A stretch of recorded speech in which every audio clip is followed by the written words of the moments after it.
In just the first 3 quarters of 2024, hackers stole over $2.2 billion from the crypto ecosystem.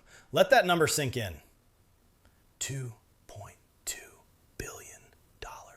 And that's just a snapshot, not even counting catastrophes like FTX, where the money wasn't even hacked, it just disappeared.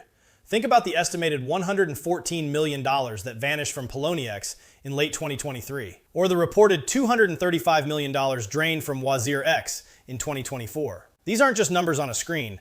They are life-changing fortunes, wiped out in minutes. And they all have one thing in common. The crypto was being stored online. If your cryptocurrency, your Bitcoin, your Ethereum, your digital wealth is sitting on an exchange right now, I need you to understand something.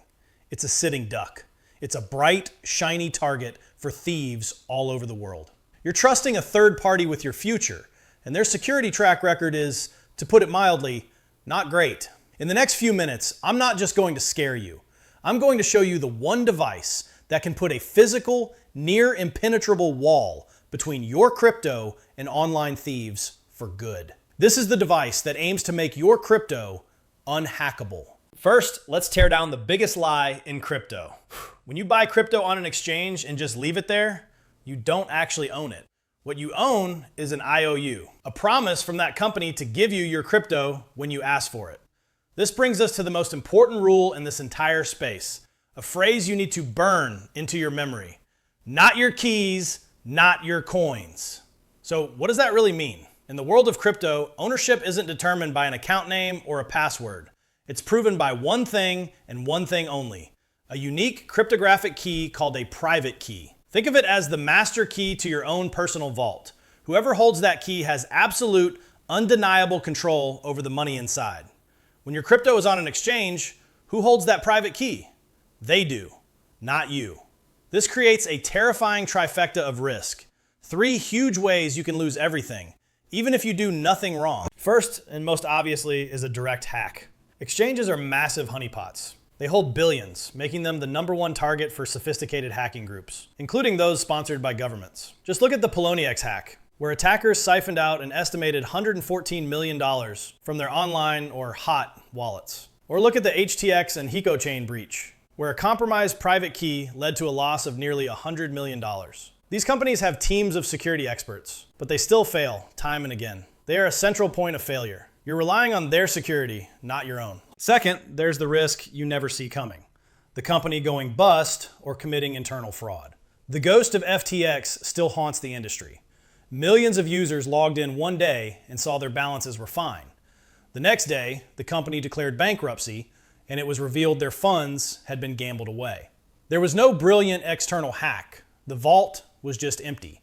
When you leave your assets on an exchange, you are betting on the honesty and competence of that company. It's a bet that has cost people billions. Finally, there's the risk of control.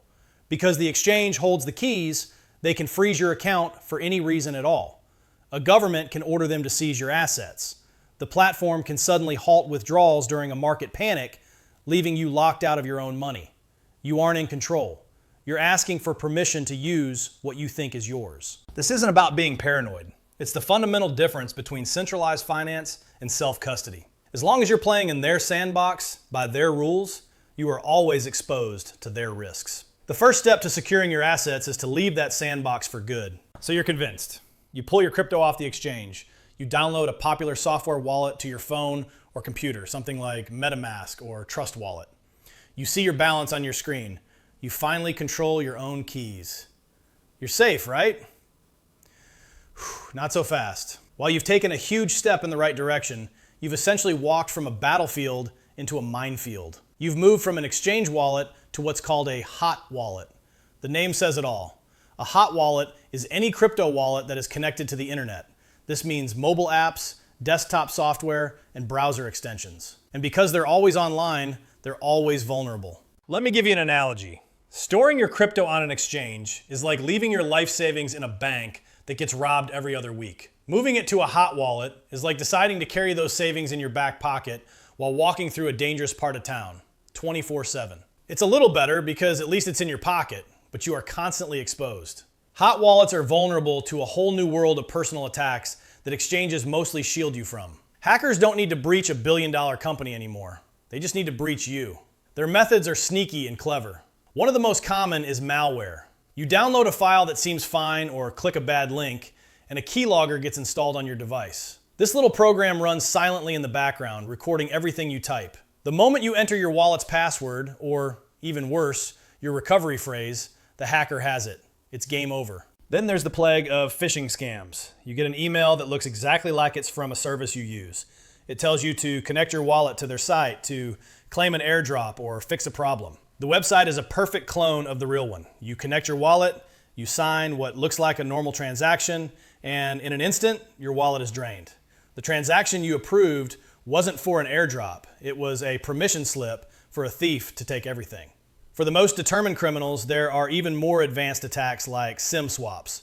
A hacker convinces your cell phone provider that they are you, gets your number ported to a new SIM card they control, and suddenly they're getting your text messages and password reset codes. They can use this to break into any online account tied to that number, including cloud backups where you might have foolishly saved a screenshot of your private key. The common thread here is the internet.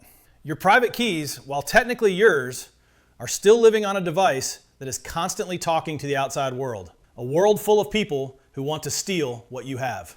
To be truly secure, you have to sever that connection. You have to go cold. So we've established that exchanges are a huge target, and hot wallets are a walking vulnerability. After all that fear, uncertainty, and doubt, what's the actual solution? How do you finally make your crypto secure? The answer is this: a small, simple, physical device. This is a hardware wallet, and it's the gold standard for cryptocurrency security. It's the heart of what we call cold storage. The idea behind it is incredibly simple and powerful. Your private keys, the master keys to your crypto, are generated and stored on this device inside a specialized, secure chip. That key never, ever touches the internet. It never gets exposed to your computer or your phone. This creates what's known as an air gap. Think of a master key to an unbreakable vault. A hot wallet keeps that key hidden somewhere in a house with all the windows and doors unlocked. A hardware wallet takes that key, seals it inside a box, and that box is never opened. The key is used from inside the sealed box, and then the box is put away again. So how do you actually use your crypto if the key is always offline? This is where the design is genius. First, you create the transaction on your computer or phone, which is connected to the internet. You'll say, I want to send 0.1 Bitcoin to this address. The software on your computer gets the transaction ready. Second, that unsigned transaction is sent to the hardware wallet, usually through a USB cable or Bluetooth. This is just data, like an email without a signature. It can't do anything by itself. Third, and this is the most important step, you verify the transaction on the hardware wallet's own small trusted screen. You will see the amount and the recipient's address right on the device. This is critical because even if your computer is full of malware and showing you a fake address on its screen, the hardware wallet shows you the real destination for your funds. Finally, you physically press buttons on the device to confirm and sign the transaction. It is your physical, real-world action that gives approval. The device then uses the private key stored inside its secure chip to sign the transaction. Only this digital signature, this permission slip, is sent back to the computer to be broadcast to the blockchain. Your private key stays safely offline, totally isolated from the potentially infected computer it was just connected to. This is what we mean when we say it's unhackable by remote means. A hacker on the other side of the world, no matter how skilled, can't reach through the internet and physically press the buttons on the device sitting on your desk. They can't trick you into sending money to the wrong address because you confirm the real details on the wallet's trusted screen. They can't steal a key that is never exposed online. This one device neutralizes the overwhelming majority of threats that crypto owners face. Now that you get the why, let's talk about the what. Picking a hardware wallet might seem overwhelming, but it really comes down to a few trusted names, each with a slightly different take on security.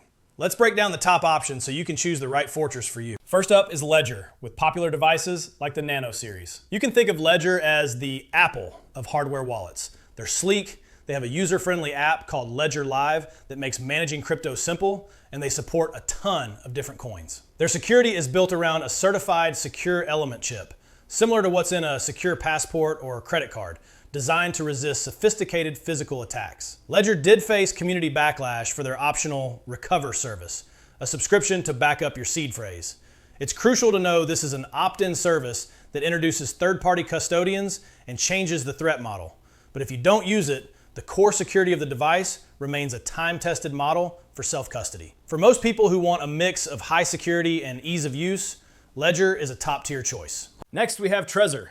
If Ledger is Apple, Trezor is the Linux of hardware wallets. Their whole philosophy is built on being open source. Both their hardware designs and software code are public for anyone to review. This means security experts from all over the world can look for vulnerabilities, creating a transparent and battle-tested system. Many crypto purists prefer Trezor for this very reason.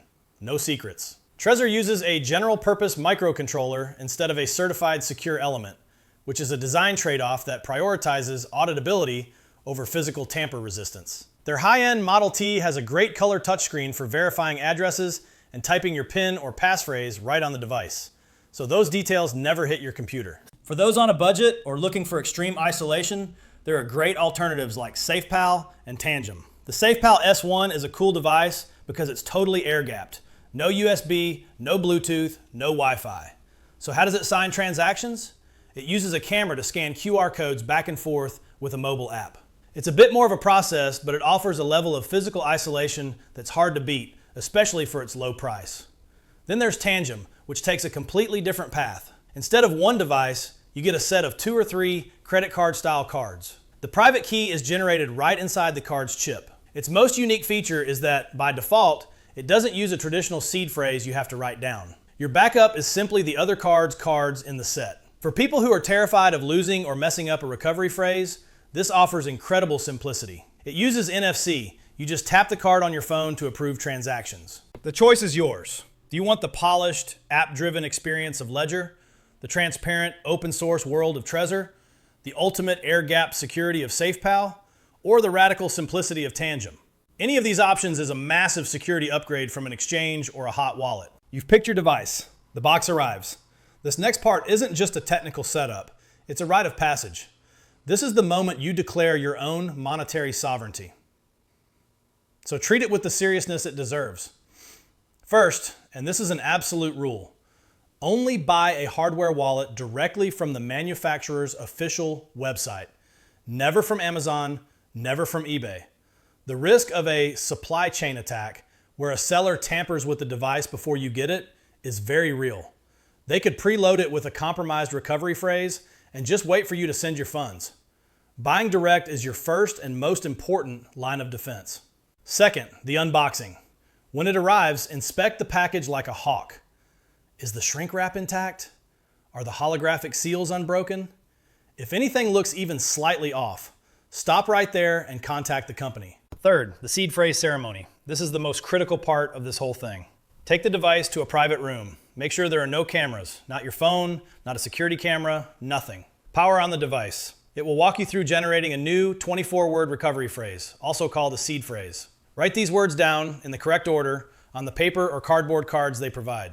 Double check them, triple check them. This 24-word phrase is the master key to everything. If your hardware wallet is lost, stolen, or crushed, you can type this phrase into a new device and get all of your crypto back. Fourth, secure your seed.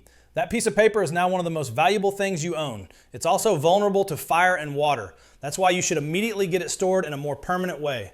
Etch or stamp your seed phrase onto a steel plate using a product from a company like Billfodl or Crypto Steel. These are made to survive floods and fires. And this is vital. Hide your seed phrase backup in a separate physical location from your hardware wallet. One is for everyday use, the other is for disaster recovery. Never, ever, under any circumstance, should you type this phrase into a computer or take a photo of it. Doing that completely defeats the entire purpose of cold storage. Fifth, the test drive. Before you move your life savings, send a tiny, disposable amount of crypto to your new wallet. Send $10. Watch it arrive. Confirm you can see it in the official app. And finally, the ultimate test of faith, the wipe and restore. Go into your device's settings and do a full factory reset, wiping it clean. Then start it up again, but this time choose Restore from Recovery Phrase. Carefully enter the 24 words you wrote down. When you're done, you'll see that $10 reappear. This is the moment it all clicks. This is when you'll truly understand that your crypto isn't in the device, it's on the blockchain. The device is disposable. The seed phrase is everything. You now have the knowledge. You understand the risks, and you've seen the solution. If you're ready to stop being a target, to stop trusting your wealth to others, and to finally take true ownership, it's time to act. I've put the official links to the wallets I trust, Ledger, Trezor, and the others I mentioned, in the description below. Using those links is a great way to support this channel at no extra cost to you. And more importantly, it makes sure you're buying from a safe, official source. Moving your crypto from an exchange to a hardware wallet is more than a technical step. It's a total shift in mindset. You go from a state of passive hope, hoping the exchange isn't hacked, hoping it doesn't go bankrupt, to a state of active control. The headlines about billions being stolen aren't going to stop, but from now on, they don't have to be about you. True financial sovereignty means you are your own bank. And a hardware wallet is the simplest, most secure tool ever created to let you do just that. Stop being a target, stop asking for permission, take control, secure your keys, and become your own bank today.